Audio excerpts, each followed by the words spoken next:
E aí, família tricolor, meu amigo São Paulino, minha amiga São Paulina, torcedores de outros clubes, bem-vindos. Hoje eu quero começar esse vídeo pedindo desculpa pra vocês pelo seguinte, 1000º pedido de desculpa que eu faço nesse canal aqui. Pelo seguinte, ontem, depois que eu postei o vídeo, né, do jogo lá, muita gente comentou, pô, Barulho, você tá maluco, você tá dando nota 10 pra todo mundo, o time jogou mal pra caramba, fez um segundo tempo horroroso. O Zubeldia mexeu errado, colocou o rato, não devia ter colocado o rato. Mas sabe o que acontece? Vocês têm razão. Eu não tiro a razão de vocês, não. Vocês estão certos. Mas sabe o que acontece? Quando a gente vai pro estádio, quem frequenta o estádio sabe melhor do que eu, assim, a gente vê, e muitas vezes, um outro jogo. A gente vê um outro jogo, completamente diferente. E ontem, eu cheguei em casa, fiquei assistindo o VT do jogo, que eu sou doente, eu fiquei assistindo o VT do jogo. E eu acho que o VT do jogo não mostrou, você assistindo pela TV, você não passa a impressão do que foi aquele jogo, do que foi o jogo contra o Grêmio. Eu tô dizendo em termos de dramaticidade, assim, e principalmente depois do que aconteceu com o Alisson. Então ontem, quando acabou o jogo, juro, eu tava aliviado, porque o São Paulo conseguiu segurar o empate. E ontem eu só consegui ver ponto positivo da participação do banco de reserva, do time se entregando até o final, da vitória, dos 3 pontos, da atuação do Rafael, da atuação do Igor Vinícius, da atuação de vários jogadores. E eu não consegui, sinceramente, pra mim, eu percebi que o Zubeldia errou quando colocou o rato, que o time ficou perdido, algumas substituições foram questionáveis, a atuação de alguns jogadores foi apagada, o São Paulo deu outra bobeira no começo do segundo tempo, mas ontem, eu acho que misturou um pouco a revolta com os 14 minutos de acréscimo, inclusive tô falando até que o juiz é sócio do Grêmio, né? Então acho que juntou tudo aquilo, o Alisson, a contusão, que foi bem ali na minha frente.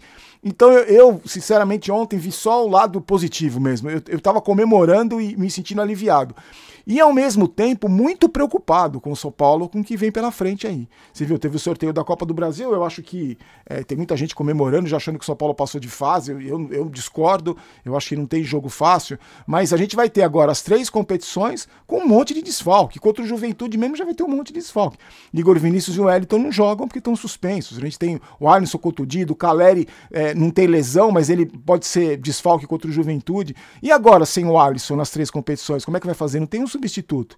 A diretoria tá falando em contratar, mas que não vai estourar orçamento. Mas pagar 1,5 milhão pro Rames Rodrigues pode, mas estourar orçamento. Então, eu só queria pedir desculpa pra vocês, porque às vezes, quando você tá lá no estádio, você vê um jogo diferente mesmo. É que eu gosto pra caramba de ir no estádio, eu gosto de ver. Eu acho que também tem um outro lado positivo que passa uma visão de quem tá lá que é diferente de você que tá assistindo na sua casa. Então, mas em todo caso, vocês têm razão.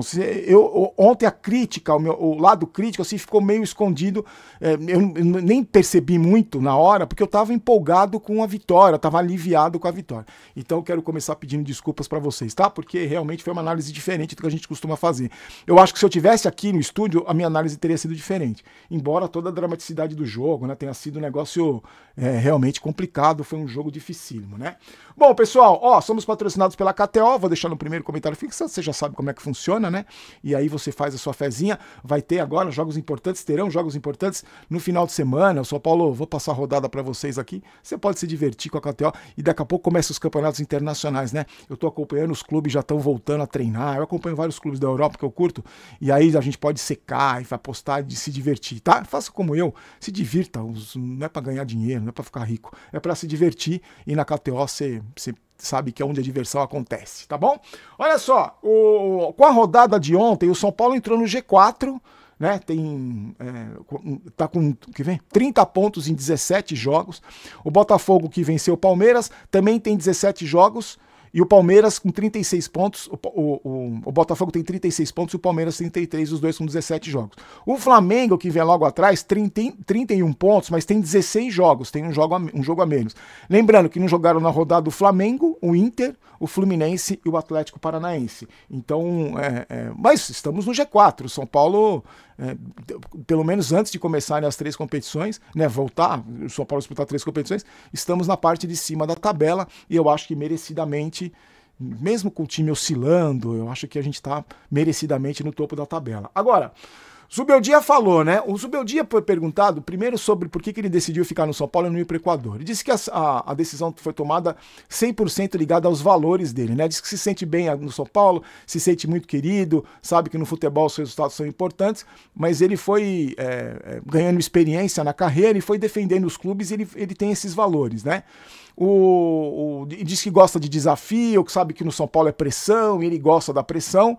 Então ele disse que se ele quer falar com o jogador, ele fala, se ele quer falar, se ele quer ficar em pé, ele fica, se ele quer ficar sentado, ele fica. Então ele tem uma liberdade para trabalhar no São Paulo e não abriu mão disso. Eu acho que com essa atitude ganha muitos pontos com a torcida, você deve concordar comigo. E aí sobre reforço, gente, porque o São Paulo precisa contratar, ainda mais com o planejamento que foi feito do elenco, e ele cobrou os reforços, ele cobrou na diretoria, disse que é urgente, precisa contratar urgente. Né? Aliás, outro aspecto sobre o vídeo de ontem, que algumas pessoas falaram que eu sabia que ia aparecer viúva não, né? Mas os defensores cegos do presidente. E só para falar que, mais uma vez, que eu já falei aqui para vocês, é que no meio de semana, aqui não nos pós-jogos, né?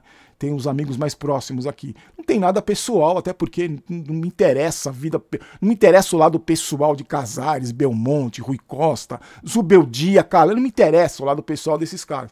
Eu cobro o profissionalismo, eu cobro pelo cargo que eles exercem. Presidente do São Paulo, diretor de futebol, manda-chuva do futebol, treinador, e as críticas são em cima disso. E os elogios também, são com as atitudes que eles fazem nos cargos que ocupam. Por exemplo, o São Paulo se manifestou em relação à arbitragem de ontem? Você viu alguma coisa, alguma postagem? Eu vi o Casares postando foto com o jogador, a diretoria, né, postando foto com o jogador. Então teve alguma manifestação? Foram reclamar que o cara deu 14 minutos de acréscimo e estão dizendo que o cara é sócio do Grêmio? Teve alguma reclamação, alguma postura? Não teve. Então a chance de acontecer de novo é muito grande. A chance no jogo contra o Juventude, dentro de casa fazem o que fazem com o São Paulo.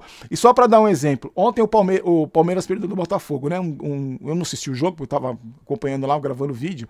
O Botafogo estava ganhando de 1-0, todas as substituições, paralisação, cera, igualzinho teve no jogo do São Paulo. Sabe quanto de acréscimo? 7. Metade do que foi dado no jogo do São Paulo, que eu perguntei ontem no vídeo, né?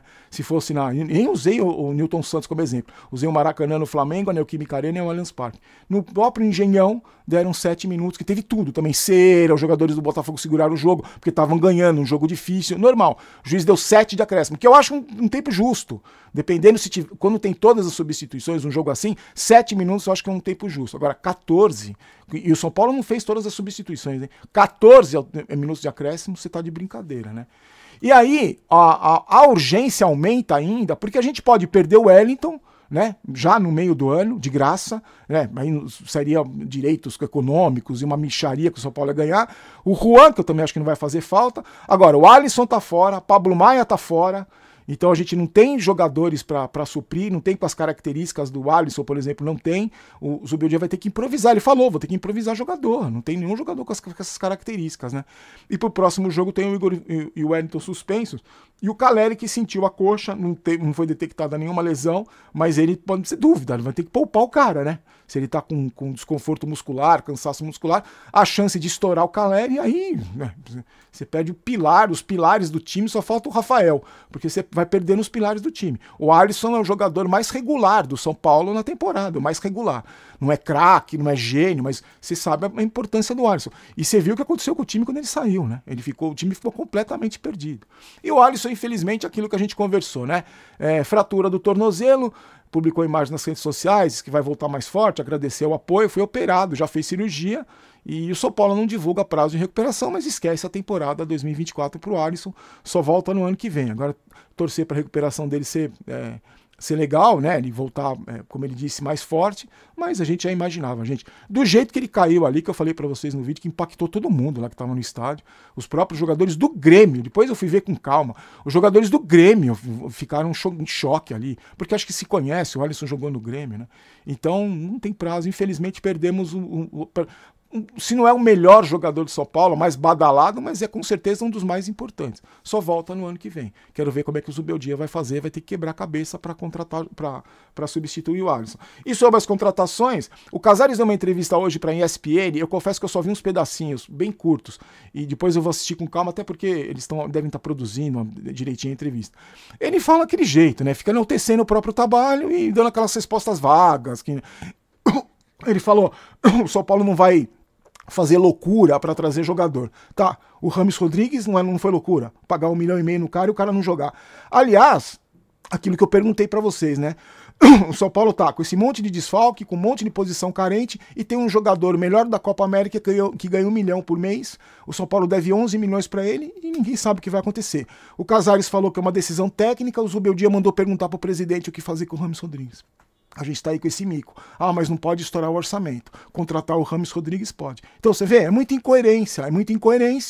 E eu gostaria muito que o Casares desse uma entrevista coletiva, assim, para uma galera, assim, bastante gente da imprensa, para questionarem ele, né? Para ele responder as perguntas, não ficar só aquele jeitão, enaltecendo o próprio trabalho. Aí ele fala que ele, sobre contratações, ele trouxe vários jogadores que surpreenderam, como o Alisson, que estava no Grêmio, esquecido, o Rato, que tinha caído de divisão, e hoje o Alisson, o Alicerce, tá, só que ele esquece do Nicão, ele esquece do Orejuela, ele esquece, sabe, sempre enaltecer no próprio trabalho, é aquela história, né, você conta as pingas que você toma, mas você não conta os tombos que você leva, e contratação, estamos esperando, parece que vai aumentar a proposta para ter o Thiago Mendes, e aí o que vai acontecer? Vai acabar ficando com o Mendes, né, que é meia bocaça, e com o Lisieiro, não vai ter que ficar com esses jogadores aí, ou seja, você tapa um buraco por um mau planejamento, e quem sofre é o São Paulo, quem sofre somos nós torcedores.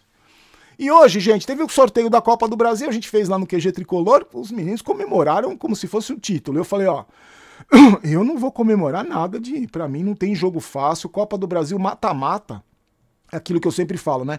Mata-mata é complicado porque no primeiro jogo a bola bate na trave e entra pro seu time.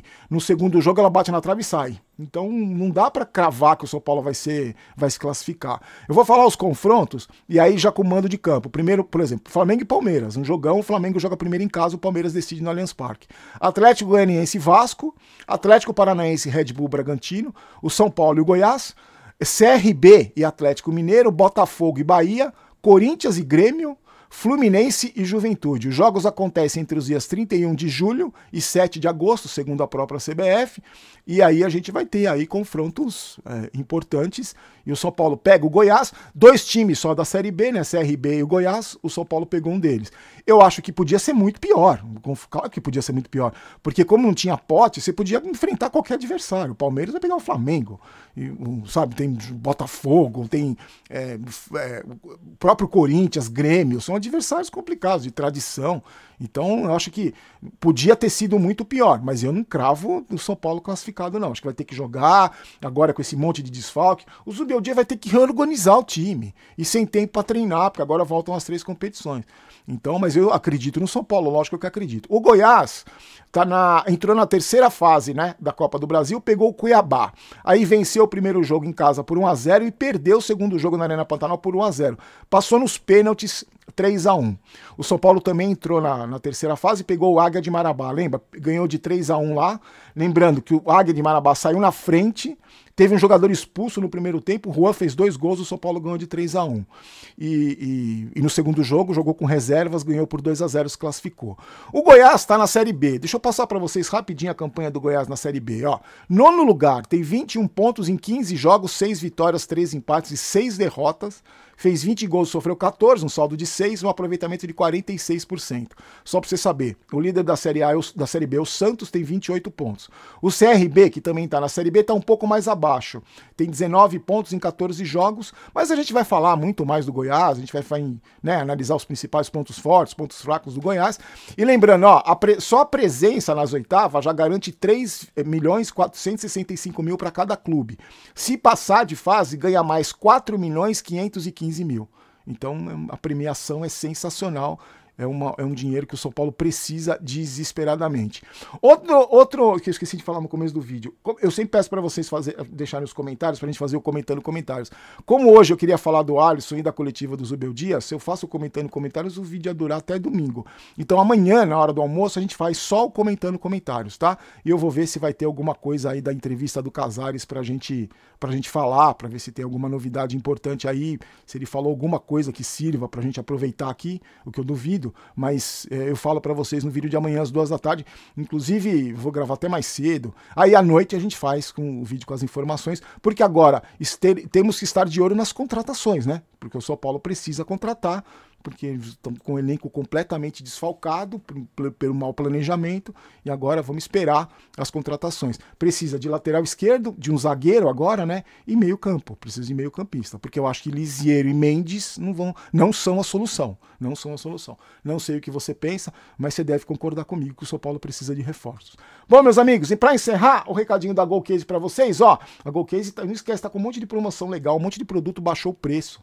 E aí você usa o cupom GOLBAROLO, você aproveita as promoções para todos os produtos do site. Lembrando que não tem só capinha, não. Tem capinha, todos os tipos de capinha para todos os tipos de celular, para mais de 100 modelos de celular. Eu sempre esqueço de falar isso, né?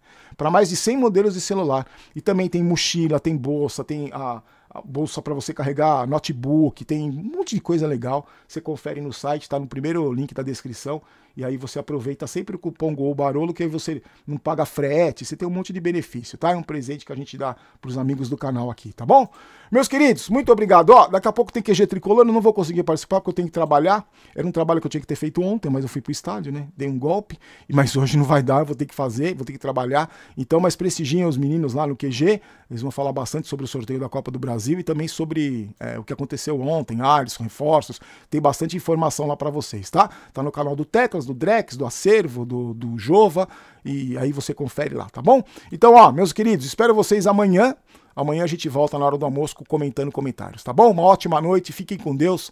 Aqui não é Vai São Paulo, aqui é Vamos São Paulo. Não quero ter razão, quero ser campeão e quero contratação. Um abraço, tchau.